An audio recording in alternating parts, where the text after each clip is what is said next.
அனைவருக்கும் வணக்கம். ஸ்ரீ கோதாஸ்துதியில் 7வது ஸ்லோகம் பார்க்கலாம். வல்மீகதः ஸ்ரவணதோ வசுதாத்மனஸ்தே ஜாதோ பபூவ சமுனிः கவிசார்வபௌமः. வல்மீகதः ஸ்ரவணதோ வசுதாத்மனஸ்தே ஜாதோ பபூவ சமுனிः கவிசார்வபௌமः. கோதே கிமத்புதமிதம் யதமீஸ்வதந்தே வக்த்ராரவிந்தமகரந்த நிபாः பிரபந்தாः. கோதே கிமத்புதமிதம் யதமீஸ்வதந்தே வக்த்ராரவிந்தமகரந்த நிபாः பிரபந்தாः.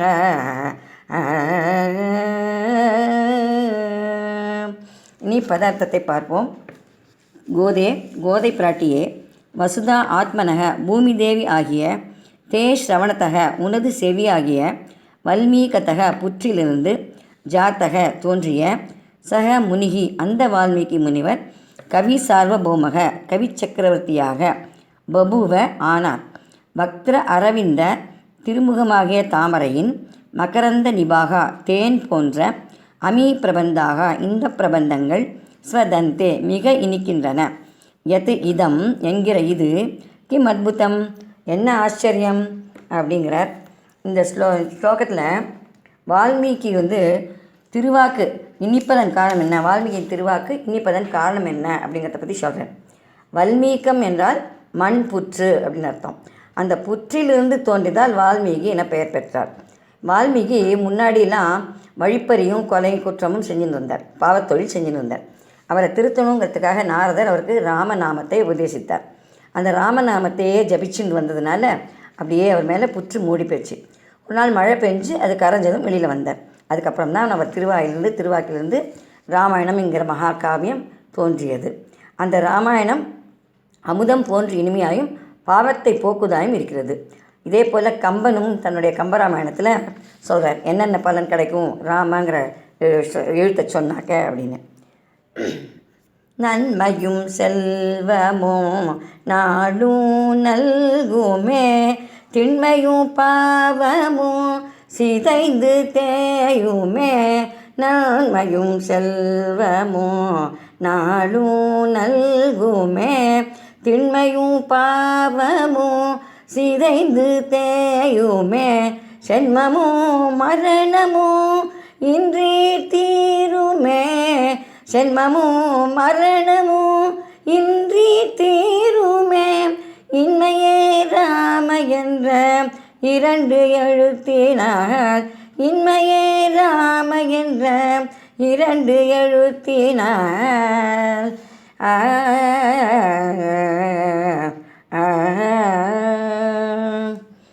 இந்த ராமநாமத்தை சொன்னால் என்னென்ன கிடைக்கும் அப்படின்னு கம்பராமாயணத்தில் அவர் சொல்கிறார்.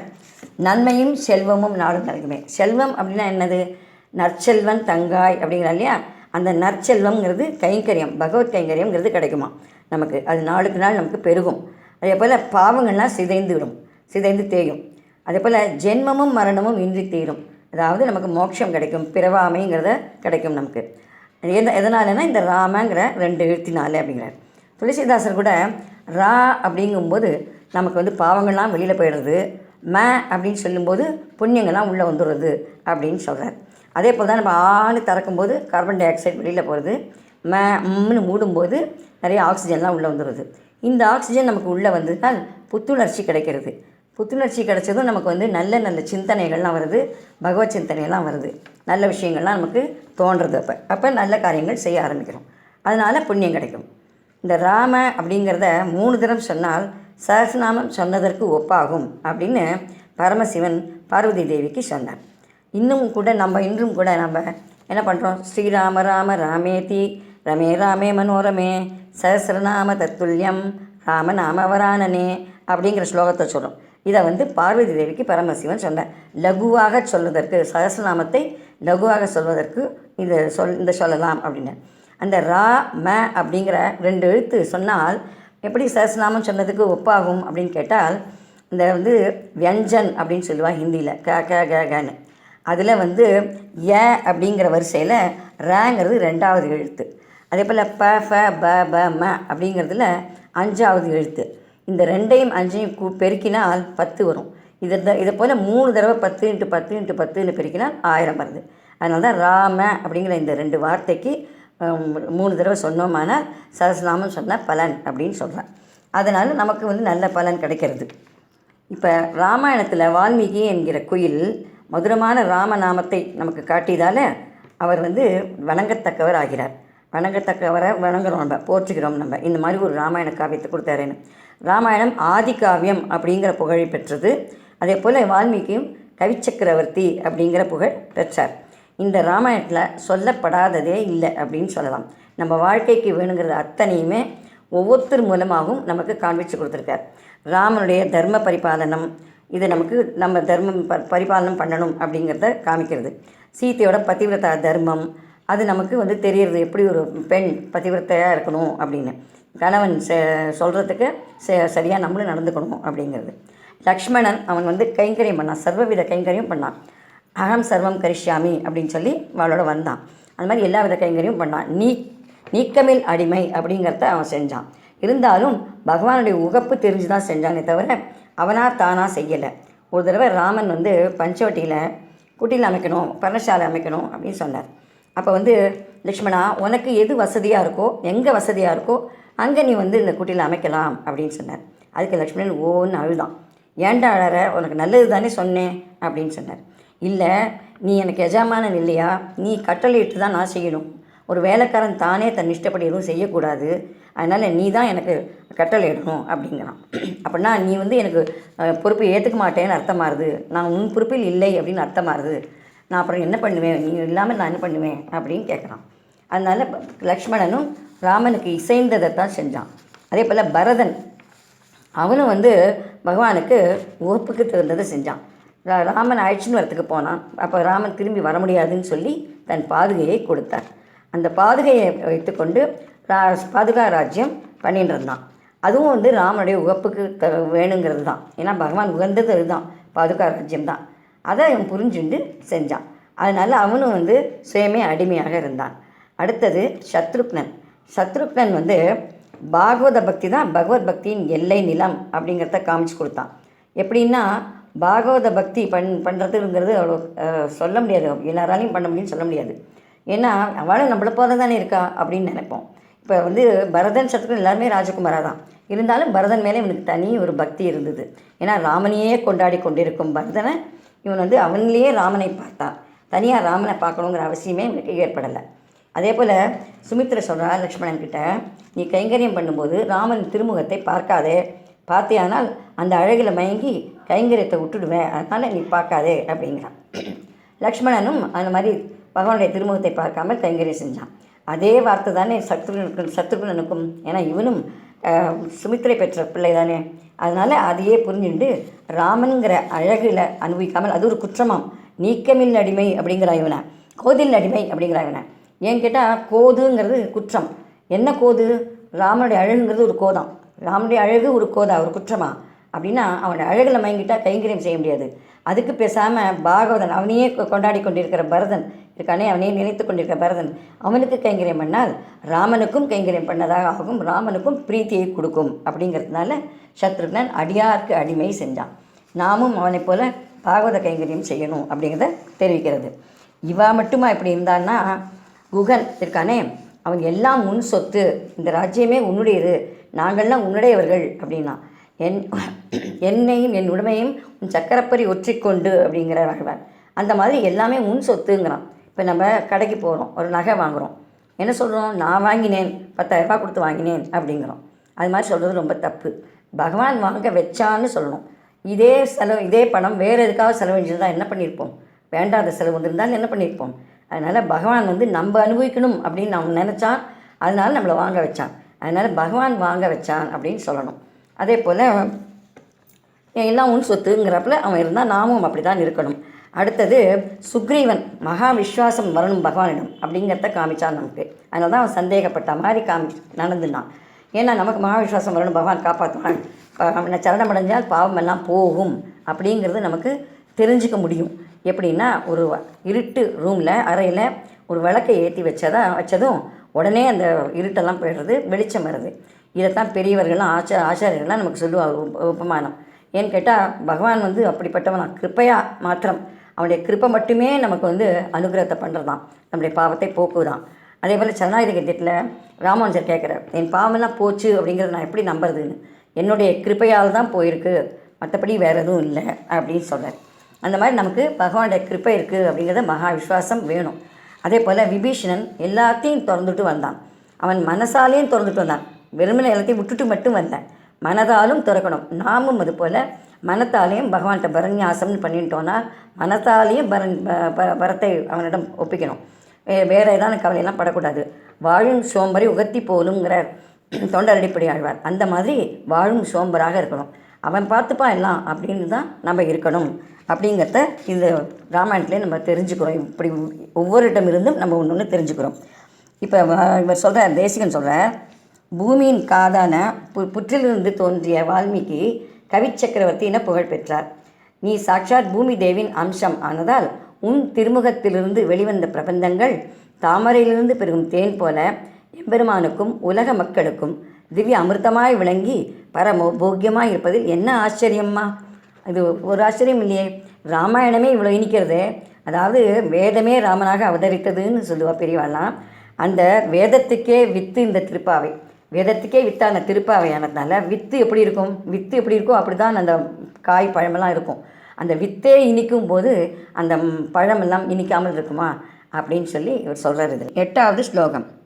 போக்தும் தவ பிரியதமம் பவதீவ கோதே பக்திம் நிஜாம் பிரணய பாவனயா கிருணந்தக உச்சாவச்சைஹி விரக சங்கமஜைஹி உதாந்தைஹி உச்சாவச்சைஹி விரக சங்கமஜைஹி உதாந்தைஹி ஸ்ருங்காரயந்தி ஹிருதயம் குரவக त्वदीया शृङ्गारयन्ति हृदयं गुरवः त्वदीयाः. பதார்த்தத்தை பார்ப்போம்.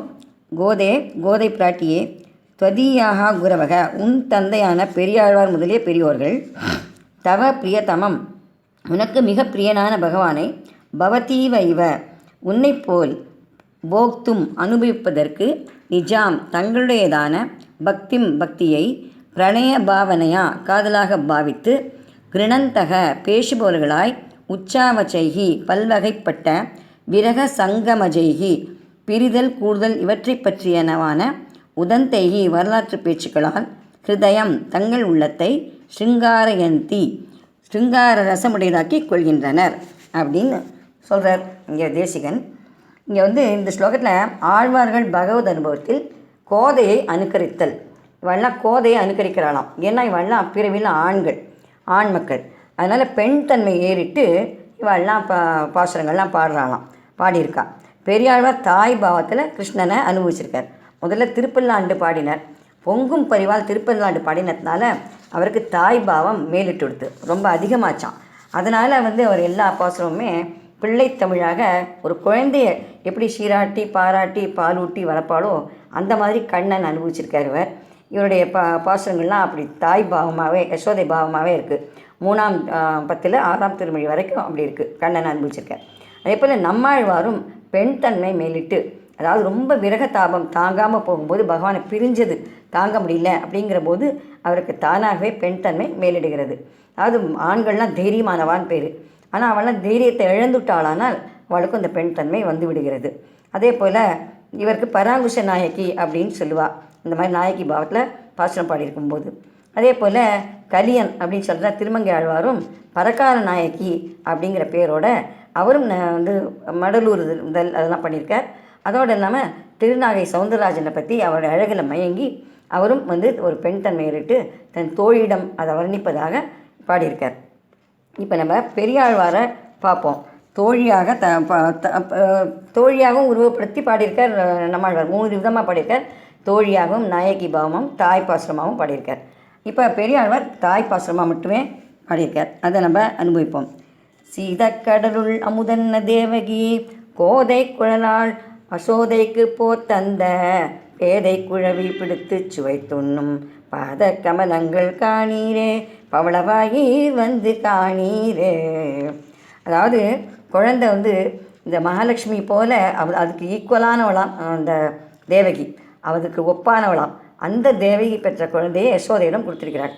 அந்த யசோதை அந்த குழந்தையை பார்த்துட்டு அழகை பார்த்துட்டு அவள் மட்டும் அனுபவிக்க முடியாமல் அப்படியே வெள்ளம் பரிவாகமிட்டு அவள் எல்லாரையும் கூப்பிட்டு காமிக்கிற அளவுக்கு இருக்காம அந்த அழகு.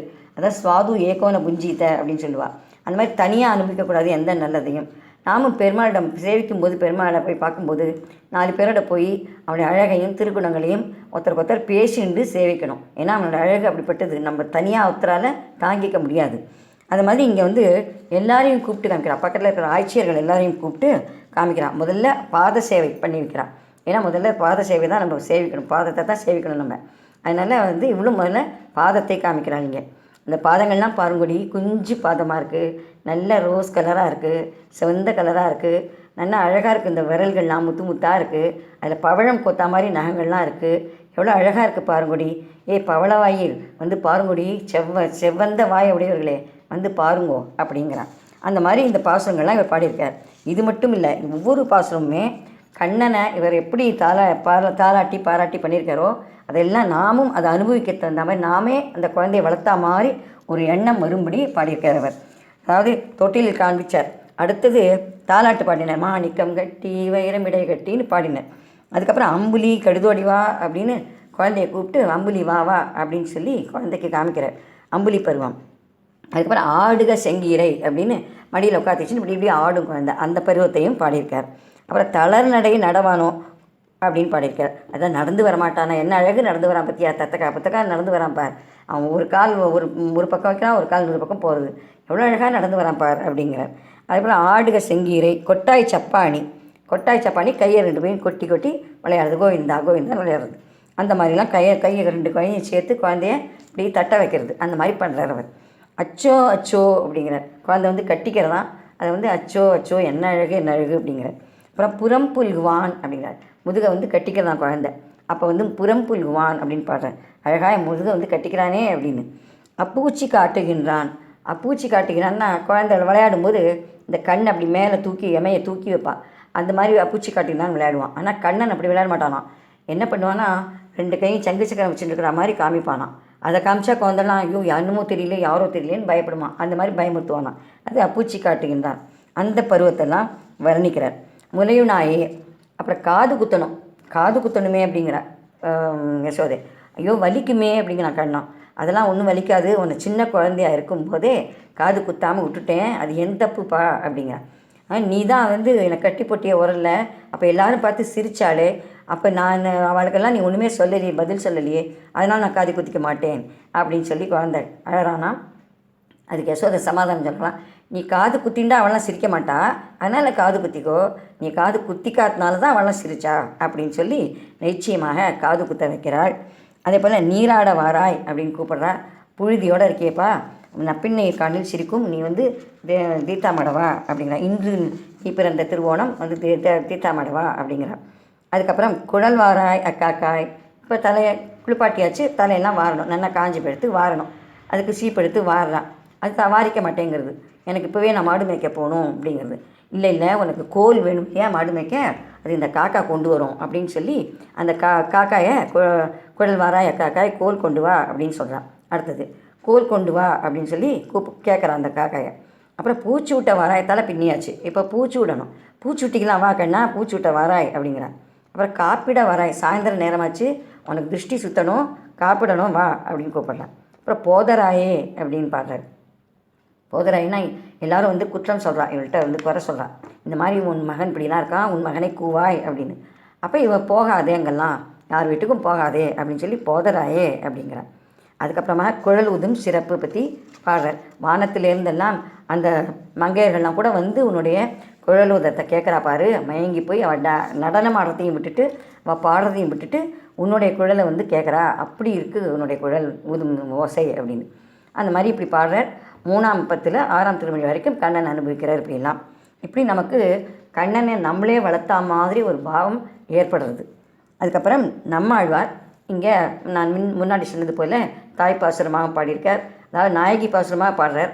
அந்த நாயகி பாசுரம் அவர் தளர்ந்து போய் இனிமேலும் பகவானை பாட முடியாது எனக்கு அப்படின்னு ரொம்ப தளர்ந்து போனதும் தாய் பாசுரமாக தாய் பாவத்தில் பாடுறார். அப்படி தாயாலையுமே ஒன்றும் பண்ண முடியல. அதாவது பெண் மூச்சை போட்டு இருக்காளே, இவளை நான் எப்படி எழுப்புவேன், என்ன வழி பண்ணுறது அப்படின்னு தவிக்கிற போது தோழியாக நின்று பாடுகிறார். அதை தோழியாக இருந்து பாடுகிறார். இப்படி 3 விதமாக பெண் தன் நேரிட்டு பாடியிருக்கார். அதில் நாம் இப்போ வந்து உதாரணத்துக்கு நாயகி பாவத்தில் திருக்குறுங்குடி எம்பெருமானை இவர் அனுபவித்த விதத்தை பாடலாம். எங்கனேயோ அன்னை நீர்கள் என்னை முனிவது நீர் நங்கள் கோல திருக்குறுங்குடி நம்பியை நான் கண்ட பின் எங்கனேயோ அன்னை மீர்கள் என்னை முனிவது நீர் நங்கள் கோல திருக்குறுங்குடி நம்பியை நான் கண்ட பின் சங்கினோடும் நேமியோடும் தாமரை கண்களோடும் சங்கினோடும் நேமியோடும் தாமரை கண்களோடும் செங்கனிவாய் ஒன்றினோடும் செல்கின்றது என் நெஞ்சமே செங்கனிவாய் ஒன்றினோடும் செல்கின்றது என் நெஞ்சமே. திருக்குறுங்குடி பெருமாளை முன்ன போய் சேவிச்சிருக்கா இந்த பராங்குஷ நாயகி. அந்த ஞாபகம் திரும்பவும் வருது. அந்த பெருமாளுடைய அழகு திருப்ப ஞாபகப்படுத்துறது. அந்த அழகு இவளை பாடாத பாடுபடுத்துறது. இவ உடனே சொல்கிறா தாய்மார்கள்ட்டெல்லாம், ஐயோ எப்படி நாங்கள் போகிறதுங்க, நான் தனியாக எனக்கு போகக்கூட சக்தி இல்லையே, யாராவது வருவாளா அப்படின்னு.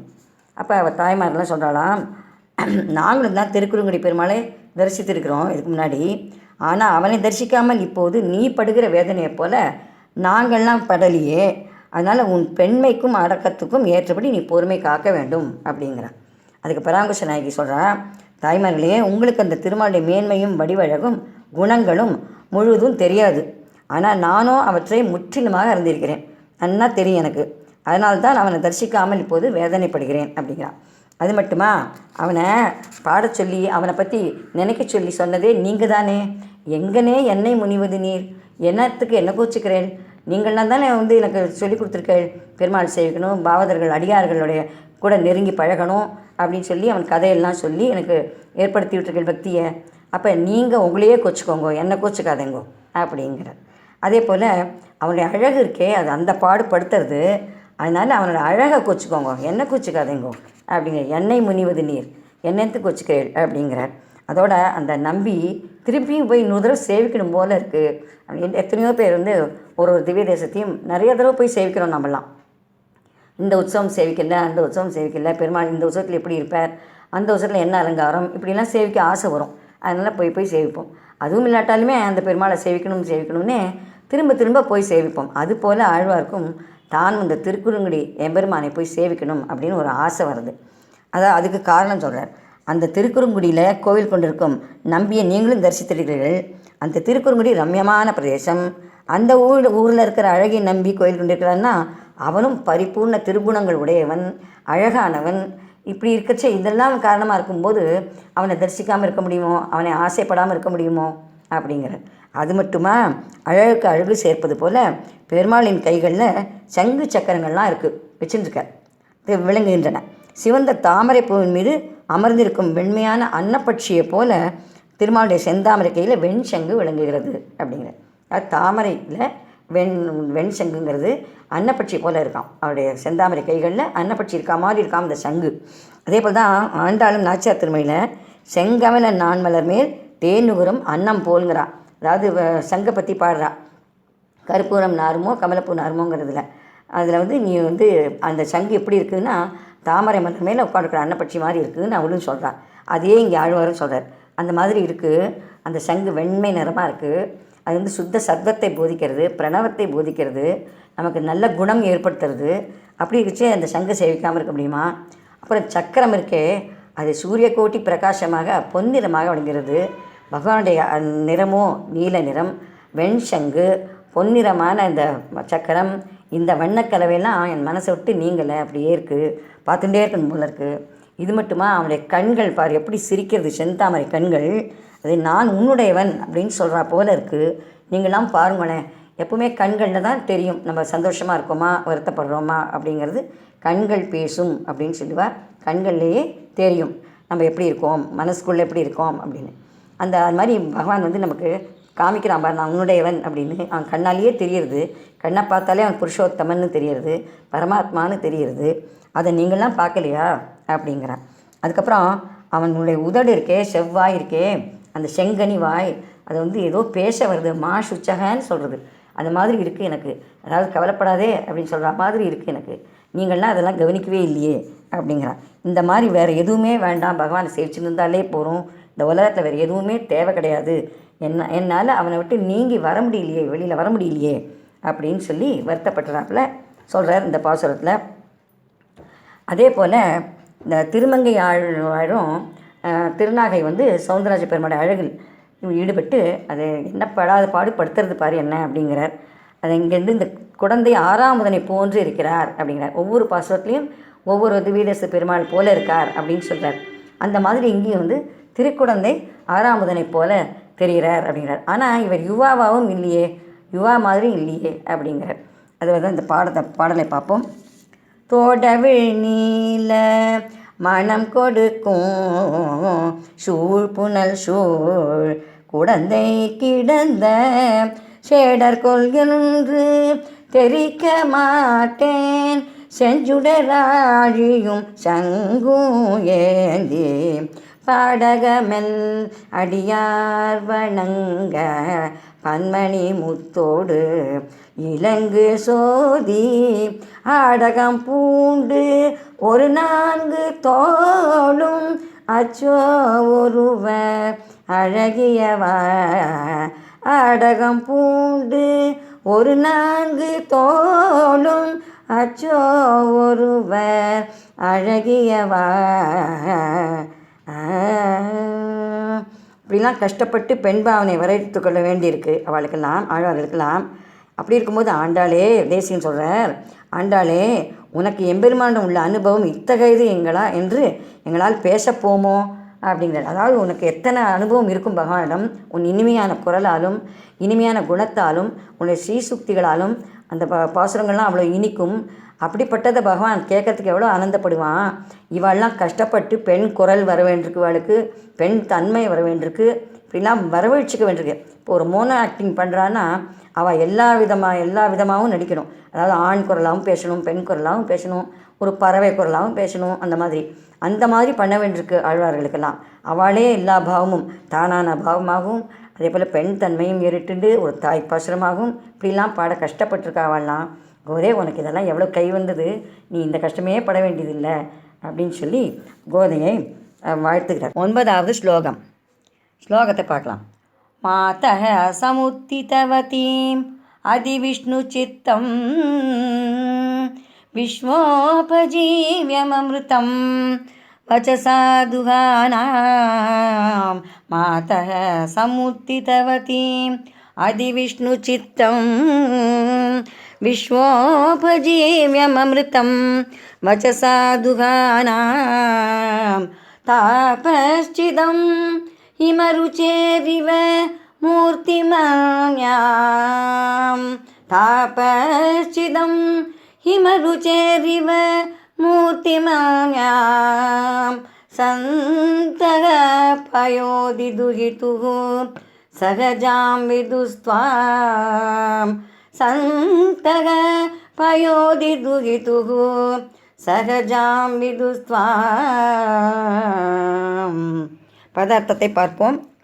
மாதக தாயே, அதி விஷ்ணு சித்தம் பெரியாழ்வாரிடத்தில் எம்பெருமான் உள்ளத்தில் விஷ்ணுவை தன் மத்தியில் பள்ளி கொள்ள பெற்ற திருப்பார்கடலில் சமுத்திதவதீம் தோன்றியவளாய் வச்சசா வாக்கினால் விஸ்வ உபஜீவியம் உலகம் முழுதும் உய்வதற்கு ஏற்ற அமிர்தம் அமுதத்தை துகானாம் சுரப்பவளாய், தாபஸ்சிதம் தாபங்களை போக்க வல்லவளாய், ஹிமருச்சேகே சந்திரனுடைய, அந்யாம் வேறொரு, மூர்த்திம் இவ வடிவத்தைப் போன்றவளாயுள்ள, துவாம் உன்னை, சந்தக கற்றறிந்த பெரியோர்கள், பயோதி துயித்துகு கடலின் புதல்வியான பெரிய பிராட்டிக்கு, சகஜாம் உடன் பிறந்தவளாக, விதுகு அறிகின்றனர்.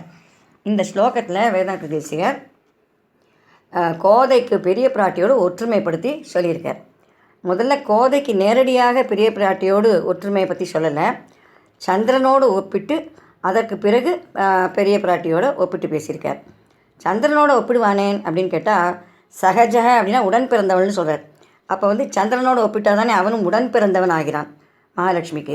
அதனால் இவளும் உடன் பிறந்தவள், அவனும் உடன் பிறந்தவன். அதனால் இவ 2 பேருக்கும் உள்ள ஒற்றுமையை வச்சு கோதையும் உடன் பிறந்தவள் ஆகிறாள் அப்படிங்கிறார். சந்திரனோடு ஒப்பிட்டு பேசுவானே அப்படின்னா, மகாலட்சுமி தோன்றிய போது எல்லா பொருட்களும் தோன்றின, அதோடு சந்திரனும் தோன்றினான். அந்த காமதேனு, கல்பக விருட்சம், உச்சைஸ்ரவஸ்ங்கிற குதிரை, ஐராவதம்ங்கிற யானை, அதுக்கப்புறம் துளசி தேவி, அப்சர ஸ்திரீகள், இப்படி எல்லாருமே தோன்றினார்கள். அப்படி தோன்ற போது அதற்கு எல்லாருக்கும் சிகரமாக மகாலட்சுமி தோன்றினாள். மகாலட்சுமி தோன்றினதும் அவள் பெண்ணமுது அப்படின்னு ஆழ்வார் பாடுறார்.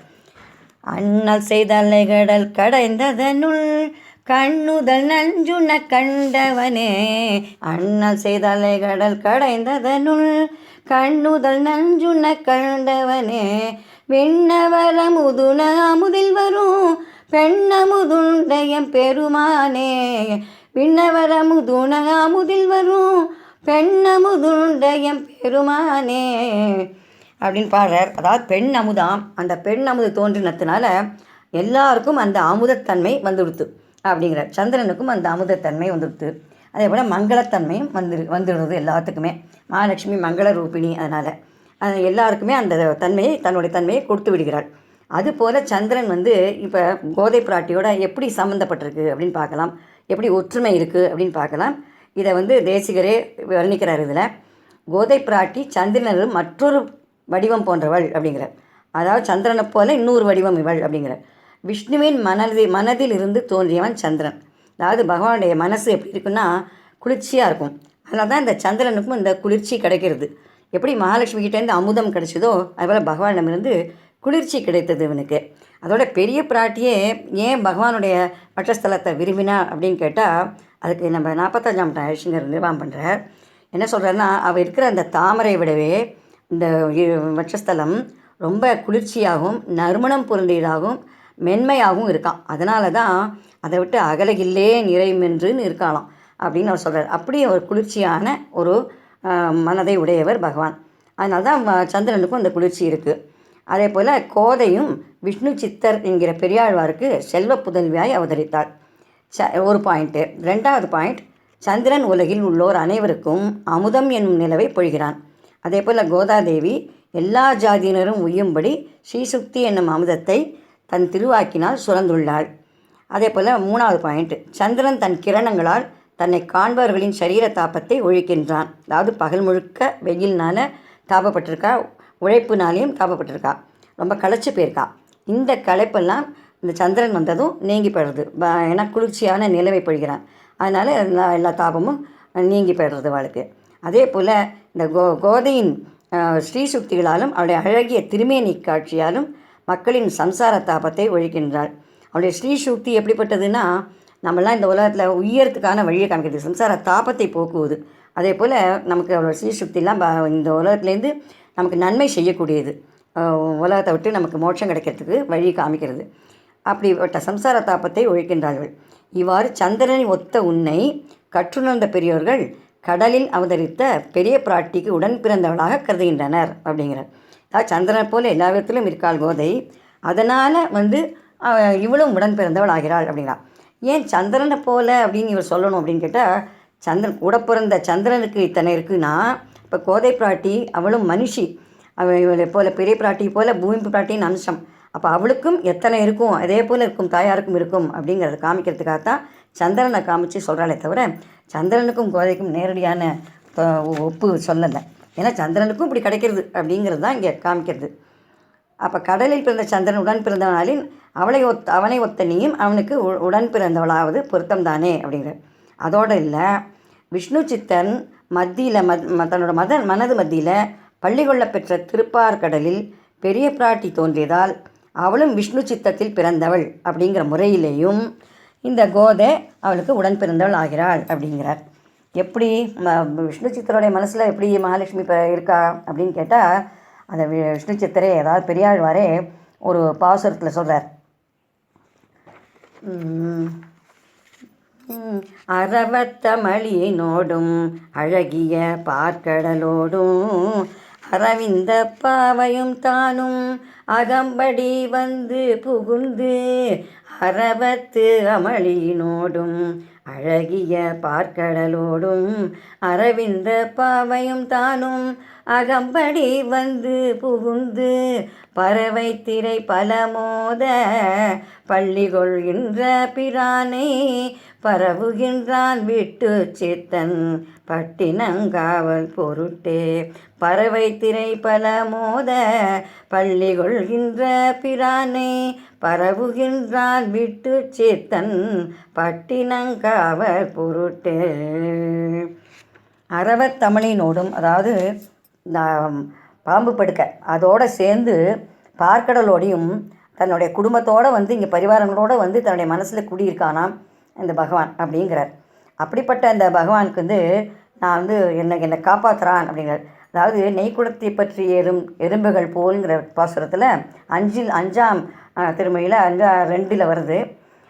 அதில் சொல்கிறார், என் நோய்களே, உங்களுக்கு இடம் கிடையாது, குடியிருக்க இடம் இல்லை, என்னை விட்டு போயிடுங்கோ, இங்கெல்லாம் இடம் கிடையாது உங்களுக்கு, ஏற்கனவே ஒருத்தர் குடி வந்தாச்சு, அதனால் நீங்களாம் வேறு இடம் பார்த்துன்னு போங்கோ அப்படிங்கிறார். ஏன்னு கேட்டால், பகவான் வந்து இவருடைய ஆத்மாவையும் உடலையும் காவல் காக்கிறானாம்.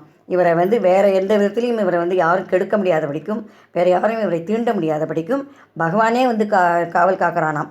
எப்படி காவல் காக்கிறான் அப்படின்னா, தன்னுடைய குடும்பத்தோடு வந்து காவல் காக்கிறானாம். அதாவது தன் இதயத்தில் அரவத்தமிழினோடும் அந்த பாம்பு படுக்கையோடும் அழகிய பார்க்கடலும் சேர்ந்து இங்கே வந்துவிட்டான்.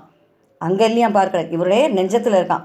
அது அரவிந்த பாவையும் தானும் மகாலட்சுமியும் தானுமாக இங்கே வந்து குடியிருக்கானாம். வந்து புகுந்துங்கிற அகம்படி வந்து புகுந்து அப்படி இருக்கான். அதனால் அவனையும் நான் எனக்கு காவலாக இருக்கான், அவனையும் காப்பாற்றணும் அப்படின்னு சொல்லிட்டு முதல் பாசுரத்தில் பெருமாள் என்னோட இதில் இருக்கார், நெஞ்சுக்குள்ளே இருக்கார், அவரை காப்பாற்றணும், எல்லோரும் பார்த்துக்கோங்கோ அப்படிங்கிற, அதாவது உறங்காமல் பார்த்துக்கோங்கோ அப்படிங்கிற, நான் இந்த பெரிய திருவடி எல்லாருமா சேர்ந்து அவரை பார்த்துக்கோங்கோ அப்படின்னு சொல்கிறார். அதனால் அவங்க மனசுக்குள்ளே இருக்கிறதுனால, மகாலட்சுமியும் இருக்கிறதுனால, இவளும் விஷ்ணு சித்தருக்கு, கோதையும் விஷ்ணு சித்தருக்கு மகளாக பிறந்ததுனால 2 பேரும் உடன் பிறந்தவளாகிறார். இந்த முறைப்படியும் உடன் பிறந்தவர்களாக ஆகிறார்கள் அப்படின்னு சொல்கிறார். அடுத்த ஸ்லோகங்களுக்கான விளக்கங்களை நாளை பார்க்கலாம்.